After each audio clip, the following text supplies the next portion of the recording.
Morrissey has always danced at the edge of myth and memory. For someone so famously reclusive, he's built an entire world from the wreckage of 20th century England. Its television ghosts, its tragic icons, its tabloid grime, and in the last of the Famous International Playboys, he did something different.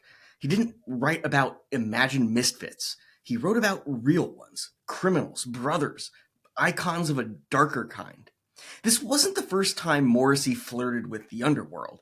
In Suffer Little Children, he gave voice to the victims of the Moors murders, weaving real crime into pop's most haunting lullaby. Elsewhere, songs like Vicar in a Tutu and Sweet and Tender Hooligan, and even Shoplifters of the World Unite, played with criminality more irreverently. But with Playboys, the tone shifted, darker, more seductive, and dangerously sincere. But behind the song's slinky rhythm and velvet melancholia lies a tangled net of meaning. London gangland history, post-Smith's existential dread, and a public image war that Morrissey would fight for decades.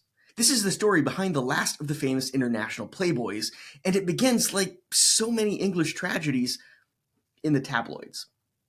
Hi, I'm Andy Fenstermaker, host of Poetic Wax, a weekly music history series and podcast where I dig into the record collection I've been building since the 1990s and explore the sometimes little known or little told history of a band, album, or song from within.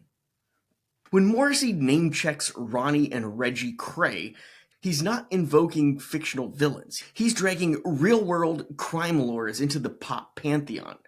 The Kray twins were East End legends. Nightclub owners, boxers, murderers.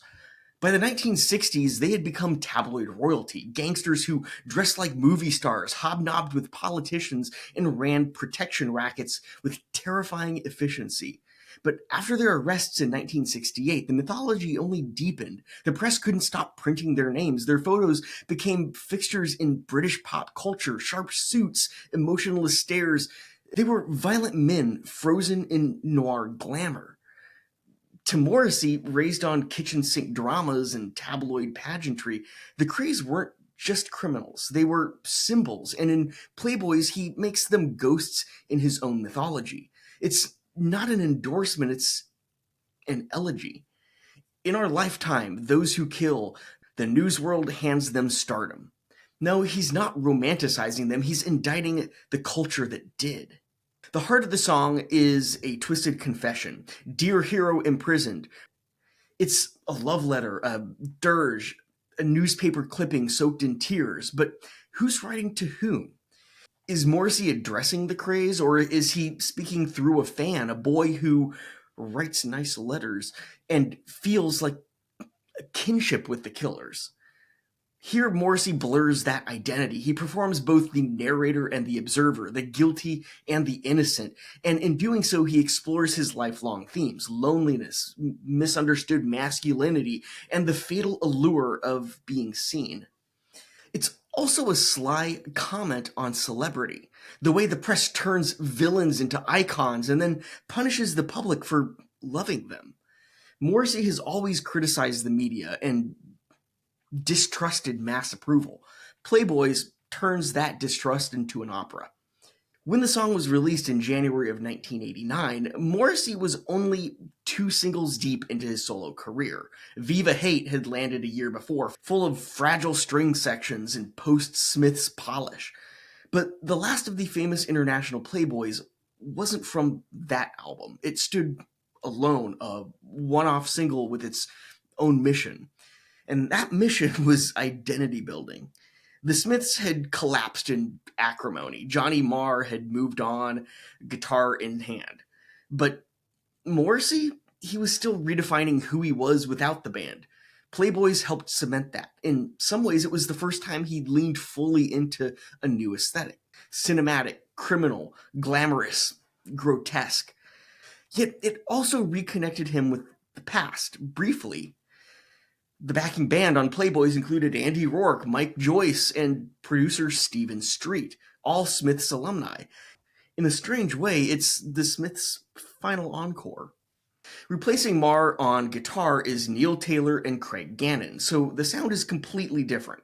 more dramatic, less jangly. There's menace under the surface, a crooning decay that hints at Scott Walker, Roxy music, and English crime cinema. This was more becoming Morrissey. The single's cover doesn't show Morrissey, the Kray twins, a famed person from British film, or any notorious criminal. Instead, it features a grainy photo of a young boy, sharply dressed, clinging to a tree. No context, no caption. Just a moment suspended in time, ordinary and haunting. It's a strange image for a song about crime, notoriety, and the seduction of violence. But that's kind of the point. Morrissey has always understood that danger and innocence often exist side by side. The boy on the cover could be anyone, but what he represents is innocence. There's a tension here between youthful purity and the corrupted adult world that awaits. Just as the song glamorizes and critiques fame through infamy, the cover captures this eerie threshold between childhood and everything that follows. It's not about clarity, it's about mood, myth, and the slippery, unsettling line between adoration and danger. Beneath the glam and the gloom, this isn't just a song about gangsters or celebrity. It's about bullies and the culture that raises them up. If you think you've heard this one before, you have. Morrissey has always circled this idea. In many ways, the last of the famous international playboys picks up emotional threads we first heard in Meet Its Murder. That 1985 album was raw, bitter, and furiously moral. It went well beyond vegetarianism. It was about power and what happens when power is abused. Songs like The Headmaster Ritual expose the cruelty of institutional violence and corporal punishment. Barbarism Begins at Home tackled domestic brutality, and the title track itself delivered a pointed, near religious condemnation of socially accepted killing. Playboys carries that same moral weight, but it turns the lens from systems to symbols. It's no longer the institutions, but the icons we create. The schoolyard bully becomes the tabloid darling. The cruel become the cool. And in both cases, Morrissey is left pleading with the voiceless, whether they're children, animals, or the quiet kids with trembling hands who wrote letters to imprisoned legends. In the last of the famous international playboys, he's not just critiquing the media's obsession with criminals, he's interrogating our collective admiration for power, even when it's abusive. I never wanted to kill. I'm not naturally evil. Such things I do just to make myself more attractive to you. The line stings because it's not about gangsters, it's about us. It's about the lengths people go in order to be accepted by a world that rewards dominance and cruelty. In today's day and age, the message is even more potent, vitriolic, and important. In the mythos of Morrissey's England, the bully doesn't just survive, he's photographed, interviewed, canonized. Playboys is a lament disguised as a love song, a cry from the margins for those who were never the tough ones, but who watched as the tough ones were handed the spotlight. It's as if the narrator is longing to join the Kray twins in the spotlight, and yet when you peel it back, you realize this isn't about glorifying the Krays. It's about mourning the way we glorify anyone who makes others small.